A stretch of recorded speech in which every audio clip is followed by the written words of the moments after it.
Elijah Thompson was 34 years old when he sat in a sterile hospice room and watched his mother take her last breath. He held her hand as the machines went silent, grief splitting him open in ways he'd never imagined. He drove home alone that Monday night, seeking comfort from his wife of 10 years, but the house was empty. At 11 p.m., emotionally shattered, Elijah noticed his wife's iPad glowing on the kitchen counter. A message appeared on the screen from Trevor, his best friend since college, the man who'd delivered a eulogy at his mother's funeral just hours earlier. He just texted me about his mom. You need to wait at least 2 weeks before you ask for the divorce. We can't look heartless. Then we're home free, baby. He'll be too broken to fight. And that settlement will set us up perfect. Elijah scrolled back through months of messages. They'd planned everything: the affair, the timeline, how to divide his assets when he was most vulnerable. What they didn't know was that 72 hours earlier, Elijah had inherited $400 million. And in that moment, standing in his kitchen holding evidence of their betrayal, Elijah made a decision that would destroy them both. Before we jump into the story, comment where in the world you are watching from and subscribe, because tomorrow's story is one you need to hear. The steady beep of medical equipment filled the sterile hospice room as Elijah Thompson sat beside his mother's bed, his large hand gently holding her fragile one. Dark circles shadowed his eyes after another long day of juggling work and hospital visits. His laptop sat unopened in his bag. There were code reviews waiting, but they could wait a little longer. "Did you eat dinner, baby?" Sarah Thompson's voice was weak but carried the same warmth it always had. "Yes, Mama.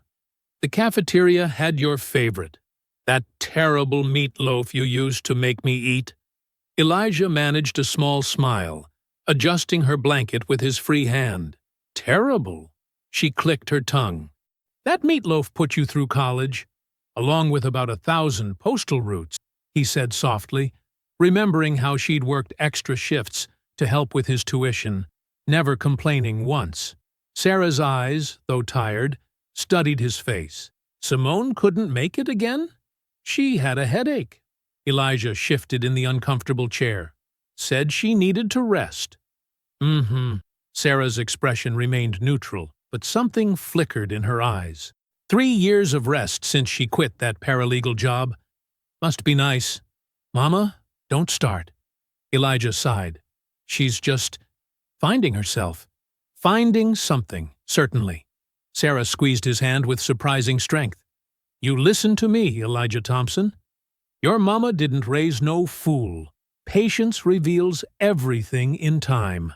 Remember that. A nurse appeared in the doorway, clipboard in hand. Evening check, Mrs. Thompson. Trevor stopped by earlier, Elijah mentioned as the nurse worked. Said he was sorry he missed you. He had to show a house. Did he now? Sarah's voice held that same careful neutrality. Your friend Trevor. Always so busy these days. Always with a reason. She gripped Elijah's hand again, her gaze suddenly intense. Baby, you need to know who truly loves you. Not who says they do. Who shows it. Mama, you're talking crazy again. Elijah tried to laugh it off, but something in her tone made his chest tight. The machines continued their steady rhythm as evening faded to night. Elijah stayed, watching his mother drift in and out of sleep. His phone buzzed occasionally. Work emails, a text from Simone about having dinner with friends, something from Trevor about a potential client. It was just past 8 p.m. when the rhythm changed. Sarah's eyes opened, found his face. My sweet boy, she whispered. You're stronger than you know.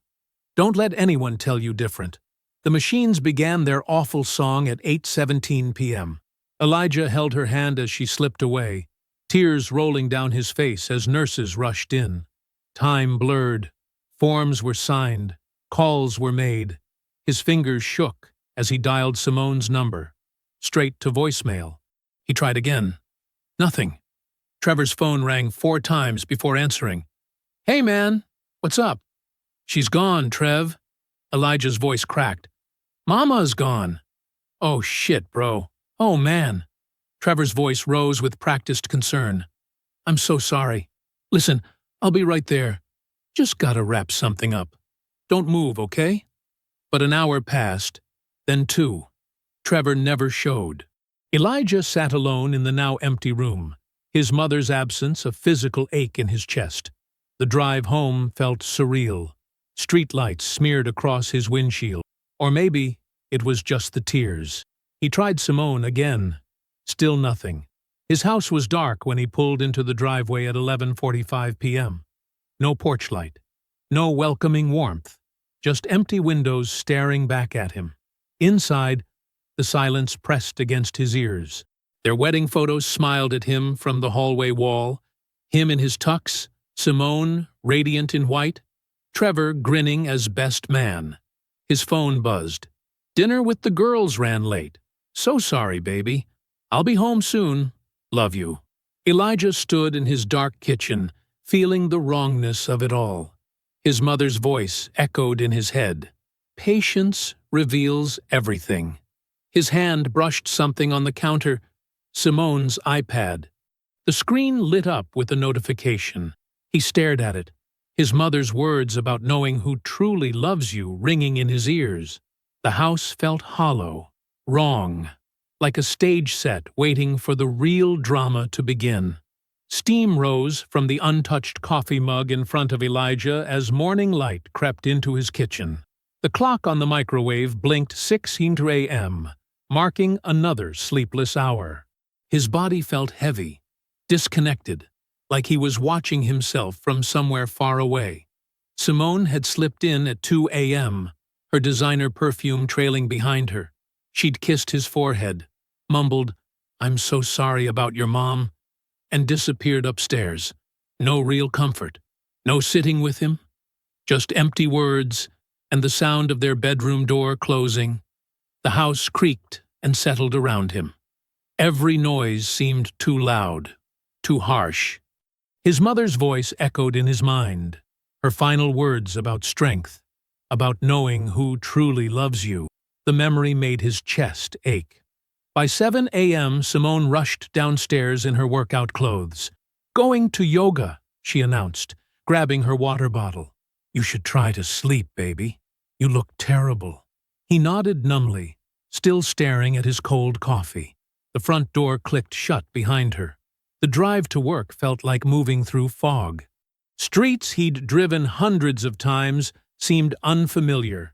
In the office parking lot, he sat in his car for 20 minutes, gathering the energy to walk inside. "Oh my God, Elijah. I just heard about your mom." His team lead, Maria, met him at his desk. "Take some time off. We've got everything covered." "Thanks," he managed. "I just need normal right now." Throughout the morning, colleagues stopped by. Each offered condolences, touched his shoulder, promised to pray for him. He nodded mechanically, barely registering their words. His computer screen blurred as he tried to review code. By lunch, the weight of pretending to function became too much. He told Maria he was leaving early, ignored her concerned look, and drove home in the same fog that had followed him all day. The house was empty again at 5 p.m. Another text from Simone. "Running some errands, sweetie. Don't wait up for dinner. There's leftover pasta in the fridge. Love you." Elijah wandered from room to room, seeking something. Comfort? Connection? His mother would have known what to say. Would have sat with him, made him tea, let him talk, or just be quiet. Hours passed. He couldn't eat, couldn't focus on TV, couldn't do anything but sit in the growing darkness, feeling untethered. At 11 p.m., a soft electronic ping broke the silence. Simone's iPad lay on the kitchen counter, where she'd left it that morning. The screen lit up with a message. Trevor's name appeared above the text bubble. Elijah's eyes moved over the words slowly, then again, faster, his brain refusing to process what he was seeing. "He just texted me about his mom. You need to wait at least 2 weeks before you ask for the divorce. We can't look heartless. Then we're home free, baby. He'll be too broken to fight, and that settlement will set us up perfect. The room tilted. His hand shook as he picked up the iPad. No password needed. She'd always trusted him completely. The irony might have made him laugh if he wasn't struggling to breathe. He scrolled back through the messages. Months of them. Years of his life reduced to calculated betrayal. He's so focused on his mom. He doesn't suspect anything. The company equity alone is worth 1.8 mil. Plus, the house, retirement, savings. Once we get the settlement, we can start looking at houses. I can't wait to stop pretending, Trevor. To be with you, for real. 14 months of messages. Plans made while he cooked them dinner. While he confided his fears about his mother's illness. While Trevor borrowed money, claiming business was slow. Screenshots. He had to take screenshots. His trembling fingers moved methodically. Select, capture, email. Select, capture, email. Multiple accounts, redundancy. His software engineer's mind working on autopilot while his heart turned to stone in his chest. The sky outside began to lighten, gray seeping into black. He sat motionless at the kitchen counter, the iPad's screen dark now, reflecting his hollow expression. A key turned in the front door lock. Footsteps in the hallway. Simone was home. Morning light filtered through the kitchen windows as Simone breezed in at 7 a.m., still wearing last night's clothes. Baby, I'm so sorry. The girls and I completely lost track of time. She dropped her purse on the counter, right next to where the iPad had been before Elijah tucked it away. We were talking about your mom, actually. They're all so worried about you. Elijah watched her face as she lied, studying the practiced concern in her eyes. Hours ago, these same lies would have worked. Now, he saw the performance, the slight tilt of her head, the carefully modulated voice, the way she touched his arm for exactly the right amount of time. It's fine, he said, surprised by how steady his voice sounded. I need to get ready for the funeral.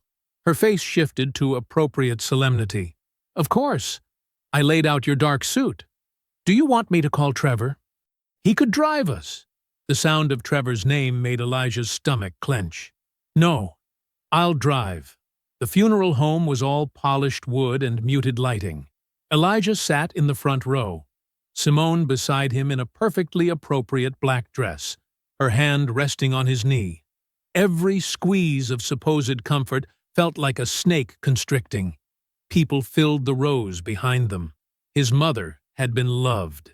The thought that these betrayers would use her death as cover made bile rise in his throat. Trevor arrived early, making a show of hugging Elijah tightly. I'm right here, brother. Whatever you need. The words were exactly right. The sentiment, pure poison. The service began.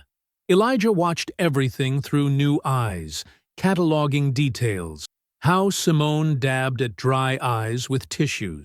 How Trevor kept the perfect distance, close enough to seem supportive, far enough not to raise questions. Their careful dance of avoiding eye contact while appearing completely natural. Trevor's eulogy was a masterpiece of manipulation. His voice cracked at all the right moments. Elijah's not just my best friend, he said, gripping the podium. He's the brother I never had. And Sarah, she was like a second mother to me. She taught me about integrity, about loyalty. He paused, wiped his eyes. Values I'll never forget. Elijah felt his aunt's hand squeeze his shoulder from the row behind. If she only knew. The repast at his aunt's house was a blur of casseroles and condolences. Elijah moved through the rooms like a ghost, noting everything.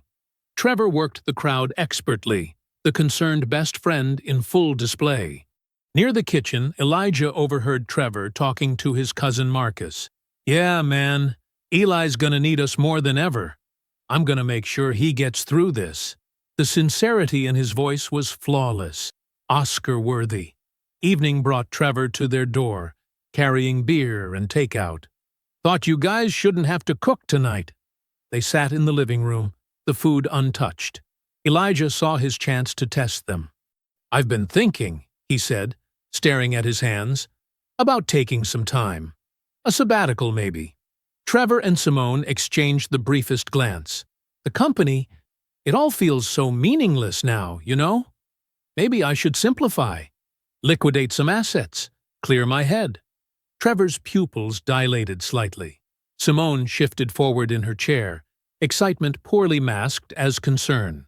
"What kind of assets are you thinking about, baby?" "My equity stake, maybe. The vacation property we never use." Elijah shrugged. "Just thinking out loud." That could be good," Trevor said carefully. "A fresh start." "Absolutely," Simone agreed quickly. "Too quickly. You need to heal." They spent 20 minutes enthusiastically supporting the idea of Elijah dismantling his financial life. When Trevor finally left, Simone's mask slipped slightly. "You know," she said, cleaning up the untouched food, "maybe you shouldn't make any big decisions while you're grieving. We can talk about all that later." The contradiction was obvious now that he knew to look for it. She wanted control of the timeline, wanted to orchestrate everything according to their plan. "You're probably right," he said softly. "I'm not thinking clearly." Later, in bed, Elijah lay rigid beside his sleeping wife. The ceiling offered no answers, but his mind raced with possibilities. Questions of strategy replaced raw grief. His mother had taught him patience, had taught him to observe, to think before acting. Simone's breathing was deep and peaceful beside him. She slept the sleep of someone who thought they were winning, someone who had no idea what was coming. The brass elevator doors opened onto the 40th floor of Atlanta's premier office tower. Elijah stepped into a world of mahogany panels and leather chairs, the kind of law office he'd only seen in movies. A silver-haired receptionist looked up from behind a massive desk. "Mr. Thompson, Mr. Hayes is expecting you." The waiting area's leather chair absorbed him like quicksand. Modern art pieces worth more than his car hung on walls that had probably witnessed decades of life-changing meetings. Elijah felt small here, out of place in his funeral suit that suddenly seemed inadequate. Bernard Hayes appeared exactly at 10 a.m., tall and distinguished in a perfectly tailored gray suit. His face carried the gravitas of decades in law, but his eyes held genuine warmth as he extended his hand. "Elijah, I've known your mother for 30 years. Her loss." He shook his head slowly. "Come in, son." Hayes's office was a corner suite, with floor-to-ceiling windows overlooking downtown Atlanta. Family photos lined one wall. Children's graduations, grandchildren's birthdays. The other wall held legal degrees and professional accolades. "Please, sit." Hayes gestured to a chair across from his massive desk. "Can I offer you water? Coffee?" Elijah shook his head. "I'd rather just get this done, if that's okay." "Of course." Hayes pulled out a leather folder. "Now, as your mother's executor, I'll need to read through some standard language first." The attorney's voice took on the formal tone of legal proceedings. Elijah half listened, expecting simple details about his mother's modest house and old Toyota. He'd already decided to sell both, donate the proceeds to her favorite charities. Then Hayes paused, setting down the papers. "Before we continue, your mother made me promise something." He pressed a button on his desk phone. "Sandra, could you bring in the video player?"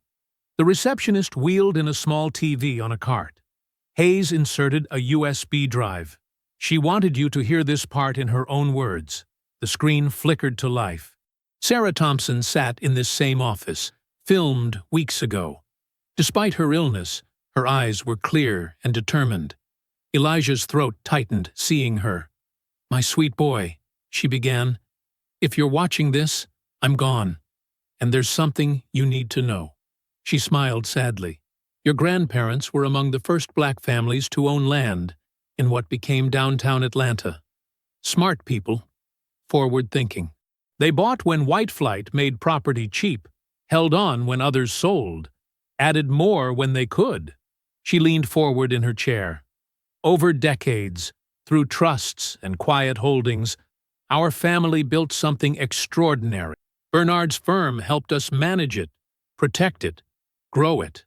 I chose to live simply because I believed, still believe, that sudden wealth corrupts character.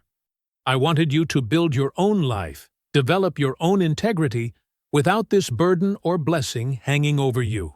Elijah sat frozen as his mother explained decades of careful wealth management, strategic property acquisitions, and investment growth. Hayes began laying out folders, bank statements showing nine-figure balances, property portfolios, trust documents. "Everything goes to you, baby," Sarah continued.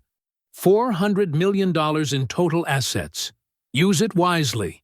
Remember who you are, not what you have. The video ended. Elijah stared at the dark screen, then at Hayes, then at the documents scattered across the desk. The numbers were real. The properties were real. Everything was real. "The final papers were signed last week," Hayes said gently. "Your mother was determined to complete everything properly. She was lucid until the end." Elijah picked up a bank statement, hands trembling slightly. More money than he could spend in 10 lifetimes.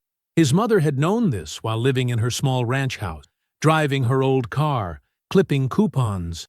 "Take your time," Hayes said, standing. "I'll give you a moment." Alone in the office, Elijah tried to process it all. The magnitude of wealth crashed against his fresh grief and raw rage about Simone and Trevor. His mother's wisdom, her understanding of human nature, struck him like a physical blow.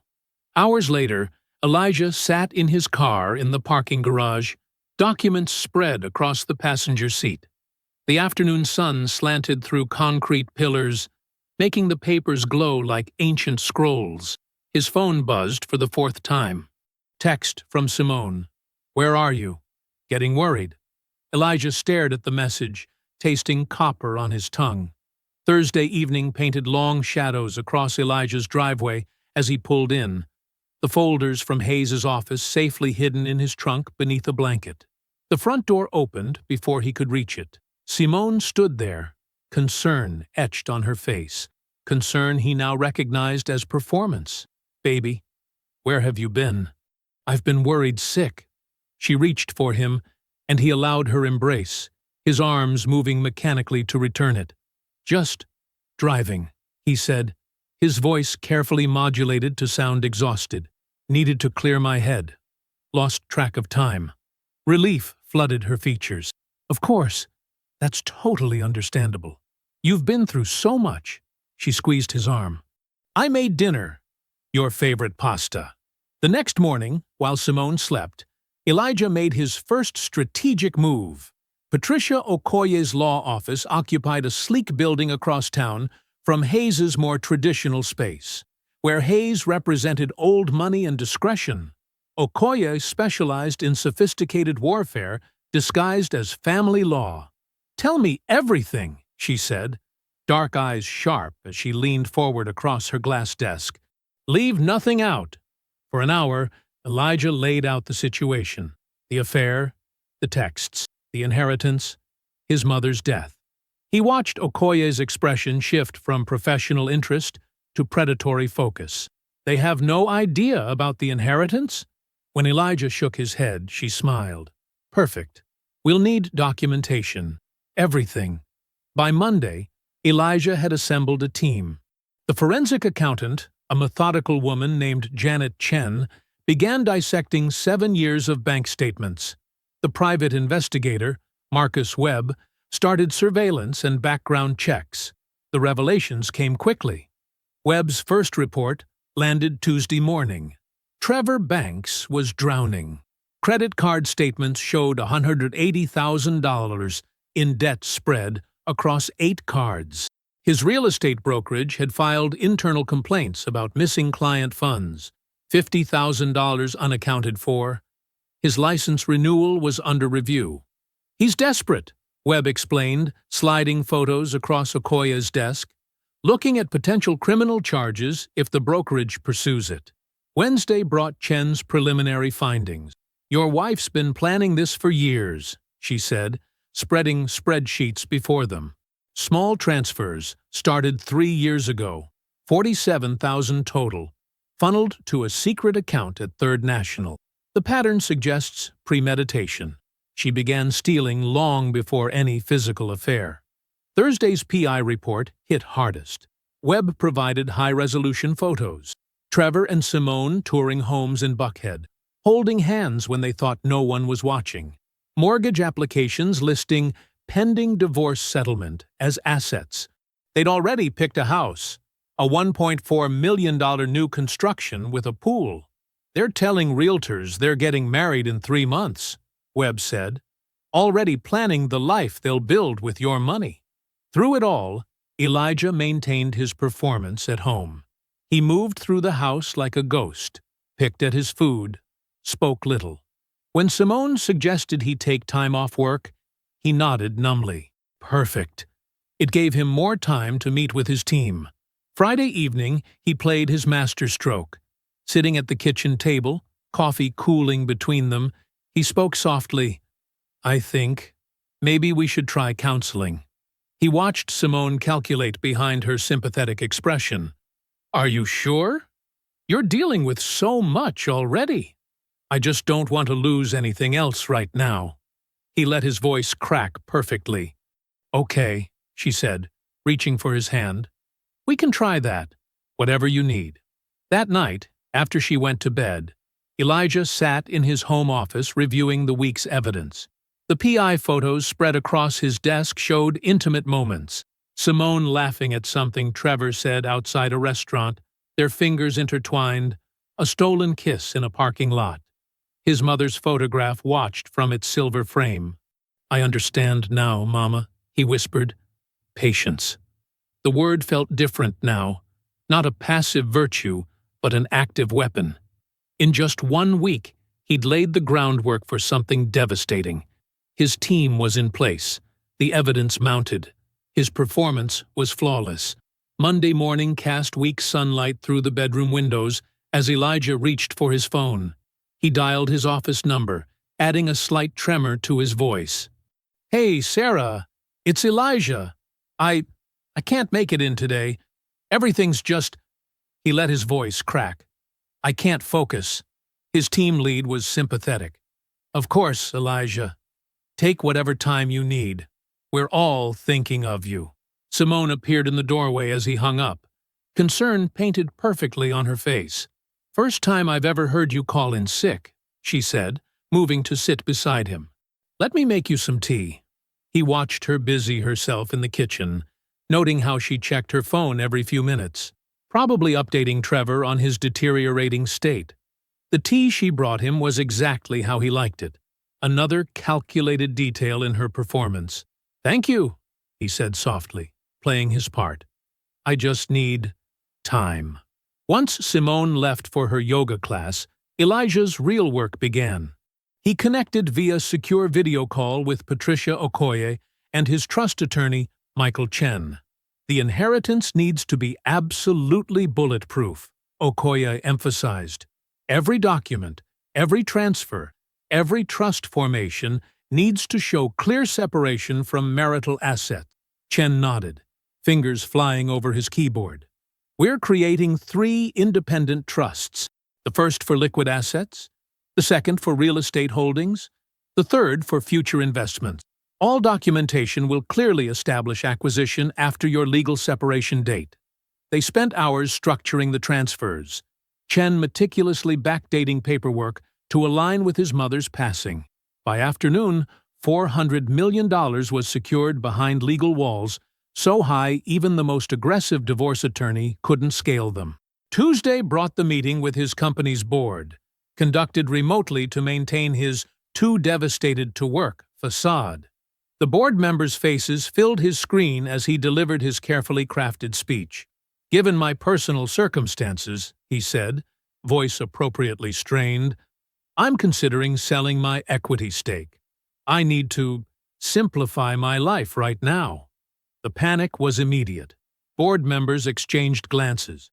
His 25% stake going to outside investors, could destabilize everything they'd built. Elijah, the board chair said carefully, "We understand you're going through an incredibly difficult time. Perhaps we could discuss an internal buyout? The company could purchase your shares directly." By the end of the call, they'd offered $2.5 million, well above the $1.8 million valuation. Elijah accepted, but with specific timing requirements. The sale would complete after divorce filing, but before finalization, protecting it from marital property claims. Wednesday arrived with the performance he'd been waiting for. Simone caught him in the kitchen, her eyes already welling with practiced tears. "Eli, we need to talk." She sat across from him, reaching for his hand. "These counseling sessions, they've made me realize something." He watched her deliver her lines, noting every calculated pause, every perfectly timed tear. "We've grown apart," she said softly. "I need to find myself. I want a divorce." The devastation he projected felt almost real. Muscle memory from actual grief twisted to serve his purpose. "What? No, please. We can work on this. I'm so sorry," she whispered. "Especially now, with everything you're going through. But I have to be honest." "Is there?" He let his voice break perfectly. "Is there someone else?" "No. God, no." The lie fell so easily from her lips. "I just need space, Eli. You deserve someone who can be fully present." Trevor's call came right on schedule that evening, his voice thick with false concern. "Simone told me, man. I'm absolutely devastated for you. Whatever you need, brother. I'm here." "I don't know what I'm going to do," Elijah managed, his voice cracking. "Everything's falling apart. You're my best friend, Eli. We'll get through this together." After hanging up, Elijah's face smoothed into blank stillness. He opened his laptop to review the day's PI report. Photos of Simone and Trevor at lunch, planning their next moves. At 11 p.m., his phone buzzed with an urgent message from Webb. New photos attached. Trevor and Simone entering an upscale jewelry store in Buckhead.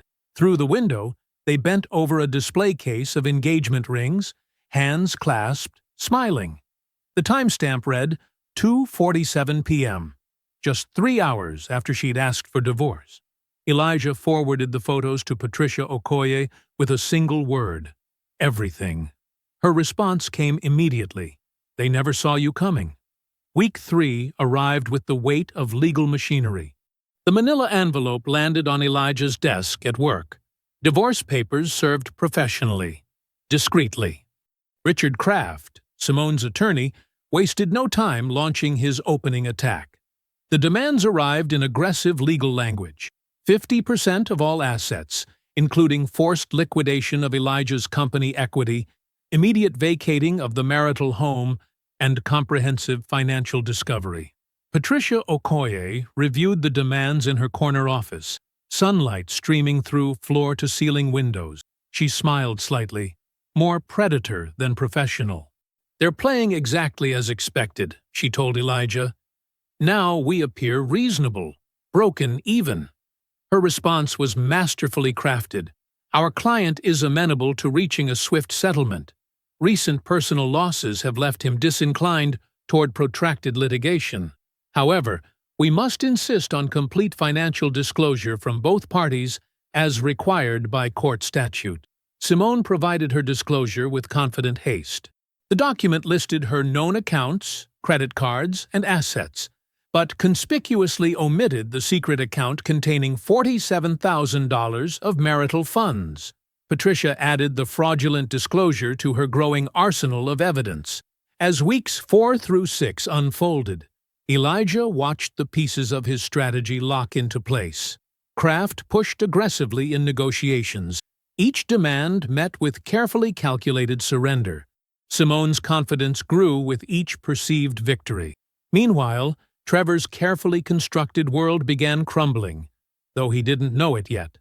An anonymous tip reached his real estate brokerage's compliance department, detailing concerning financial irregularities. The resulting audit uncovered a pattern of misrepresented transactions and unauthorized commission advances. The PI's latest report landed in Elijah's inbox with damning new information. Trevor had approached Simone's mother, Patricia Williams, a retired teacher living on a modest pension, with a desperate plea for help. He'd convinced the trusting woman to loan him $30,000, promising repayment from Simone's upcoming divorce settlement. The documented loan, combined with Trevor's mortgage broker applications listing pending divorce settlement assets, created a clear pattern of loan fraud. Simone and Trevor, drunk on anticipated victory, grew increasingly careless. The PI's photos showed them at restaurants, holding hands across tables. At open houses, Trevor proudly showed friends through their future home, a $1.4 million property he claimed they'd close on once everything's finalized. "Look at this kitchen," Trevor's voice carried clearly in the PI's audio recording. "Simone's always wanted an island this size. In a few months, baby. It's all ours." In Patricia's office, settlement negotiations reached their climax. Richard Kraft pounded the conference table for emphasis. "My client demands $1.2 million plus retention of the marital home. This is non-negotiable." Patricia's counteroffer was delivered with practiced sympathy. "My client offers $800,000 cash settlement. Mrs. Thompson retains her vehicle and personal effects. Mr. Thompson keeps the house." She paused, letting concern color her voice. "He's simply too heartbroken to endure drawn-out proceedings. The emotional toll of recent events, he just wants peace." Kraft conferred with Simone in whispers. The offer was less than their target, but the speed and clean break were attractive. Trevor's voice echoed in Simone's mind from their previous night's conversation. "Once we're married, what's yours is mine anyway. Take it, and let's start our life." They accepted. The court date was set, exactly 60 days from initial filing, the minimum waiting period required by state law. Elijah moved through the days like a ghost, playing his role perfectly while setting the final pieces in motion. Through Patricia, he scheduled a family meeting at her office, timed for 1 hour after the court hearing. The invitation list was precise. Simone's parents, Leonard and Patricia Williams, Trevor's mother, Susan Banks, Elijah's Aunt Sarah, and several mutual friends who had spoken so movingly about loyalty and family at his mother's funeral. Each invitation was personally delivered. "I need to discuss important matters regarding my mother's estate and how it affects people I care about. Please come." "It's crucial." One by one, they confirmed attendance, unaware they were the final players in a performance months in the making. The stage was set. All that remained was the final act. The courthouse loomed against the morning sky, its stone facade catching early sunlight. Elijah adjusted his charcoal tie, smoothing the silk against his crisp white shirt. The tailored suit fit perfectly, a stark contrast to the rumpled, grief-worn appearance he'd maintained for weeks. He climbed the courthouse steps with measured steps, each footfall purposeful. Through the security checkpoint, his attorney Patricia Okoye fell into step beside him, her leather briefcase containing carefully organized documents. "Ready?" she asked quietly. Elijah nodded once, his face composed. They reached courtroom 3B 10 minutes early. Simone was already there, wearing a cream-colored dress that probably cost more than most people's monthly rent. Her attorney, Richard Kraft, stood beside her reviewing papers, his confidence evident in his relaxed posture. When Simone saw Elijah, her practiced smile faltered slightly. Something about him was different. The sharp suit, the straight spine, the clear eyes. A flicker of unease crossed her face, but she dismissed it quickly. After all, they had won. This was just formality.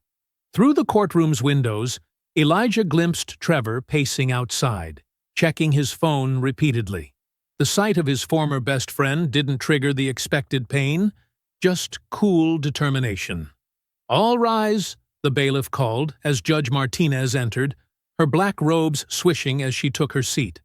"Thompson versus Thompson," she announced, reviewing the file before her. "I understand we have a settlement agreement?" Yes, Your Honor. Kraft stepped forward. The parties have reached an amicable resolution. Mrs. Thompson will receive $800,000 as complete settlement of all marital claims, with Mr. Thompson retaining the marital home. The judge nodded, scanning the documents. And both parties have provided complete financial disclosure as required by statute? Actually, Your Honor, Patricia Okoye's voice cut through the room like a blade. We have a matter that must be addressed before proceeding. She approached the bench with a folder. We've discovered evidence that Mrs. Thompson committed perjury in her sworn financial declaration. She concealed approximately $47,000 in marital assets in an undisclosed account. The evidence was meticulous. Bank statements, transfer records, dates matching perfectly with deposits from joint accounts. The judge's expression hardened as she reviewed each page. Kraft jumped up. Your Honor, if there was any oversight in disclosure, it was purely unintentional. Mr. Kraft, Judge Martinez cut him off. These records show systematic transfers over 3 years. This is not an oversight. Simone's face had gone pale. Her eyes darted to Elijah, who met her gaze steadily. Under state law, Patricia continued calmly, this constitutes financial fraud and could result in criminal charges. However, my client wishes to avoid prolonged litigation. She produced a revised settlement agreement. We propose new terms. Mrs. Thompson receives $200,000 total settlement. No claim to the house or any additional marital assets. She signs a complete release of all claims, or we proceed to full litigation where Mr. Thompson will pursue criminal fraud charges. The courtroom went silent. Judge Martinez looked at Simone. Mrs. Thompson, you have a choice to make. I should warn you that financial fraud in divorce proceedings is a serious offense. If you proceed to litigation and these allegations are proven, you could face not only civil penalties, but criminal charges. Simone gripped the table edge, knuckles white. Her gaze locked with Elijah's again, and froze. The defeated, broken man of recent weeks was gone. In his place sat someone she'd never truly known, with eyes of steel and absolute control of the situation. In that moment, she realized how completely she had miscalculated everything. Her mind raced. $200,000 was a fraction of what she'd planned for, but it was something. Trevor was waiting outside. They had plans, backup plans. They could make it work. I'll sign, she said quietly. The next 15 minutes passed in a blur of signatures and official stamps. The judge's gavel fell with finality. Divorce granted. As they left the courtroom, Simone caught Elijah's arm. Her voice was pure venom. You're pathetic. Enjoy your lonely life. Elijah smiled then. The first genuine smile in weeks. See you in an hour. Patricia's office. Conference room B. Don't be late. Confusion flickered across Simone's face as she watched him walk away, his steps light and purposeful, leaving her standing in the courthouse hallway with her certainties crumbling around her. 1 hour later, the elevator doors opened onto the law firm's polished marble lobby. Simone stepped out first, Trevor trailing behind her like a shadow. Her $200,000 settlement felt hollow now, especially after seeing Elijah's inexplicable confidence in court. The summons to this meeting gnawed at her. They froze at the sight of familiar faces in the waiting area. Leonard Williams, Simone's father, stood ramrod straight in his pressed khakis and polo shirt. Old military habits die hard. Beside him, Patricia Williams clutched her purse with white knuckles, refusing to meet her daughter's eyes. Trevor's mother, Diane Banks, sat alone, her church dress and pearls a stark contrast to her troubled expression. More faces from the funeral filled the space. Elijah's aunt, who had hosted the repast, several church members, close friends.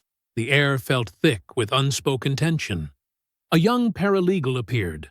Please follow me to conference room B. The large room had the sterile formality of corporate power. gleaming mahogany table, leather chairs, floor-to-ceiling windows overlooking the city. A massive screen dominated one wall. At the head of the table sat Elijah, perfectly composed in his charcoal suit. Patricia Okoye beside him reviewing documents. Once everyone was seated, Elijah stood. His voice carried easily, years of engineering presentations evident in his measured tone. "Thank you all for coming. I know you're wondering why you're here." He paused, his gaze sweeping the room. "Some of you spoke beautifully at my mother's funeral about loyalty, love, and integrity. I wanted you here to witness what happens when those values are betrayed." He nodded to Patricia. The screen flickered to life. Text messages filled the display, dated months back. Simone's words to Trevor: "Once his mom dies, he'll be too broken to fight the divorce. Perfect timing." Trevor's response: "2 weeks of playing supportive friend, then we're set. The settlement will clear my debts and get us that house." More messages scrolled past, detailed plans, cold calculations around Sarah Thompson's death, mock sympathy and secret meetings. Patricia Williams let out an audible gasp. Diane Banks began to cry. Soft sounds of distress breaking the terrible silence. Simone shot to her feet. "You had no right. Sit down." Elijah's voice cracked like a whip. "I'm not finished." Photos appeared on screen. Simone and Trevor touring houses while she was still married. Mortgage applications listing pending divorce settlement as assets. Trevor's massive debt statements. Bank records showing Simone's systematic theft from joint accounts. Elijah turned to Leonard Williams, who had spoken about honor and duty at the funeral. "Your daughter stole from me while I cared for my dying mother. She planned this divorce while I held Mama's hand in hospice." Leonard's jaw clenched, his military bearing cracking under the weight of shame. To Diane Banks, who had embraced Elijah as family: "Your son delivered a eulogy at my mother's funeral while plotting to take everything I had. He borrowed $30,000 from Mrs. Williams, promising my settlement would cover it." Trevor bolted for the door. Patricia Okoye smoothly intercepted him. "Mr. Banks, stay. We're not done." Elijah began walking slowly around the table, his footsteps echoing in the stunned silence. "You both thought I was weak, broken, easy prey." His voice remained steady, but carried devastating weight. "You were wrong. My mother left me an inheritance. $400 million. The silence deepened. Simone's face drained of all color. Trevor swayed slightly, looking like he might vomit. "You just finalized a divorce that gave you $200,000, Simone." Elijah's words fell like stones into still water. "You could have had a partner, a life, and shared generational wealth. You got 0.05% of what you could have had. Live with that." The room remained frozen, the magnitude of loss beyond immediate comprehension. Leonard Williams stared straight ahead, military discipline warring with parental anguish. Patricia Williams dabbed at silent tears. Diane Banks's shoulders shook with quiet sobs. The weight of betrayal and its consequences pressed down like a physical force, crushing pretense and leaving only the harsh truth exposed in the conference room's unforgiving light. The conference room emptied like a slow tide of shame and revelation. One by one, people rose, avoiding eye contact, their steps heavy with the weight of what they'd witnessed. Patricia Williams paused at the door, her hand trembling on the frame. She turned to Elijah, tears streaming down her weathered face. "I'm so sorry," she whispered. "Your mother was a good woman. She deserved better than what my daughter did to her son." Without even glancing at Simone, she walked away, her shoulders bent with grief. Diane Banks stood next to Trevor, her church pearls catching the fluorescent light. "I raised you better than this," she said, her voice breaking. "I'm ashamed, so deeply ashamed." She walked out, leaving Trevor standing alone, his face ashen. The friends who had spoken at Sarah's funeral filed past, each face a mask of disgust. One stopped briefly, touching Elijah's shoulder. "Man, your mama would be proud. This took strength." Simone remained seated, her designer blouse wrinkled, makeup smeared from silent tears. As the room emptied, she stood on shaky legs. "Eli," she tried, her voice small. Maybe there's a way." "No." The word fell like a gavel. "You made your choice. Live with it." Trevor opened his mouth, but Elijah's cold stare silenced him. They left separately, broken pieces of what they'd tried to steal scattered behind them. 6 months passed like water washing away dirt, revealing what lay beneath. Elijah channeled his inheritance into purpose, establishing the Thompson Foundation for Hospice Care. The foundation's mission was clear: funding state-of-the-art end-of-life facilities in underserved Black communities. Each facility would provide dignity in life's final chapter, just as Sarah Thompson had lived with dignity despite her wealth. The Foundation's scholarship program for first-generation engineering students flourished. Elijah remembered his own journey, how his mother had wanted him to earn his success.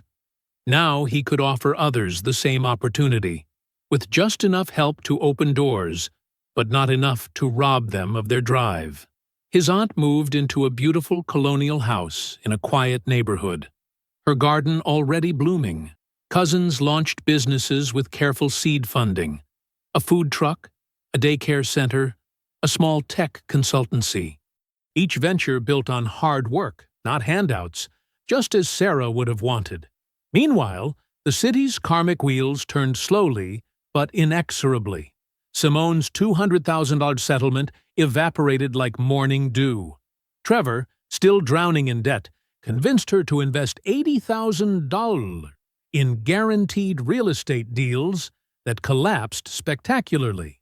Their wedding, once planned for spring, shifted to summer, then fall, then became a vague "when things settle down." Simone's studio apartment barely contained her remaining designer furniture. Her legal secretary's salary covered rent and utilities, nothing more. Her father's silence became a wall between them. Her mother's occasional calls were strained, formal things. Former friends stopped calling. Nobody wanted to associate with such publicly exposed betrayal. Trevor's fall was even harder. The Real Estate Commission suspended his license after finding multiple instances of fraud. His brokerage's lawsuit forced him into bankruptcy. Mrs. Williams's suit for the borrowed $30,000 resulted in wage garnishment, taking chunks from his cell phone store manager's paycheck. He lived in his mother's spare room, enduring silent Sunday dinners and mandatory church attendance, where the congregation knew every detail of his shame. They saw Elijah occasionally. The city wasn't that large. Each sighting was a fresh wound. He looked better each time. Tailored suits that weren't flashy, but spoke of quiet success, a calm confidence in his stride. While they aged in dog years, stress etching lines around their eyes, he seemed to grow younger, unburdened. Kayla entered his life like a gentle dawn. The hospice nurse who had cared for Sarah recognized in Elijah the same quiet strength she'd seen in his mother. Their relationship built slowly, naturally, on a foundation of complete honesty. She knew everything: the betrayal, the revenge, the inheritance, and loved him for his character, not his wealth. 1 year after Sarah's death, Elijah stood at her grave. The morning sun cast long shadows across the cemetery as the Thompson Foundation broke ground on its first facility across town. He placed fresh flowers, their scent sweet in the morning air. "You knew, Mama," he whispered. "You knew everything would reveal itself. Thank you for teaching me patience. Teaching me my worth isn't what I have, but who I am." His phone buzzed gently. A text from Kayla about dinner reservations. Walking to his car, he passed a billboard rising against the sky. The Sarah Thompson Memorial Center, opening spring 2025. He smiled, genuinely free. They had thought breaking him would be easy. They never considered he was his mother's son, and she didn't raise anyone who broke. I hope you enjoyed that one. Be sure to like the video and subscribe so you don't miss the next story. I've picked out 2 more for you that I think you'll really like.